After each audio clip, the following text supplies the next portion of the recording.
Today I'm going to tell you an interesting story about the life of Saint Francis of Assisi. Saint Francis is the founder of Franciscan order and the patron saint of nature and animal lovers. He was born around the year 1181 in the Italian town of Assisi. His baptismal name was Giovanni di Pietro di Bernardone, but his father named him Francesco, which literally means the Frenchman because he loved French things. His father was a successful merchant and was known for selling silk textiles. He grew up with a wealthy lifestyle and was also known to be a good-looking man. He wore fine clothes, partied with friends, and even dreamed of becoming a knight. In his early 20s, St. Francis went to war against a neighboring town, Perugia. During the war, he was captured and imprisoned for about a year, and after returning home, he became sick and began questioning the meaning of life. He started praying more and spending time in silence and isolation.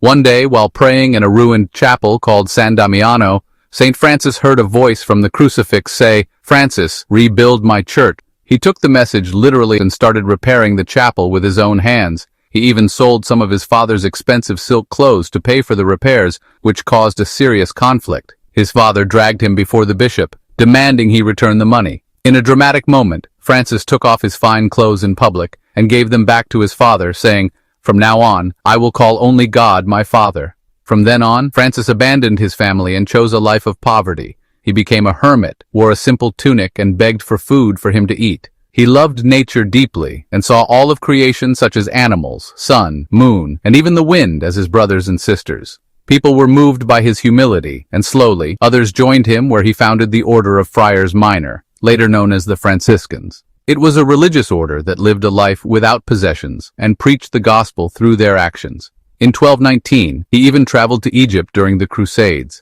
and bravely met with the Muslim Sultan in a peaceful dialogue, hoping to bring understanding. He didn't convert the Sultan, but they respected each other, a sign of Francis's commitment to peace. In 1224, Francis had a powerful mystical experience while praying on Mount Laverna. He received the Stigmata, or the wounds of Christ, on his hands, feet, and side, which was a sign of his deep union with the suffering of Jesus.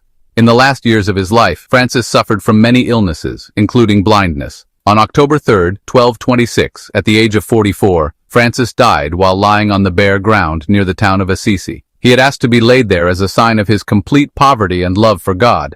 Less than 2 years after his death in 1228, St. Francis was canonized by Pope Gregory. He was one of the fastest canonization processes of the Catholic Church because of his holiness and spiritual influence. Today, his tomb lies in the Basilica of St. Francis in Assisi, and he remains one of the most beloved saints in the world. His feast day is celebrated every 4th of October. If you like stories like this, support us. Follow, like, and subscribe.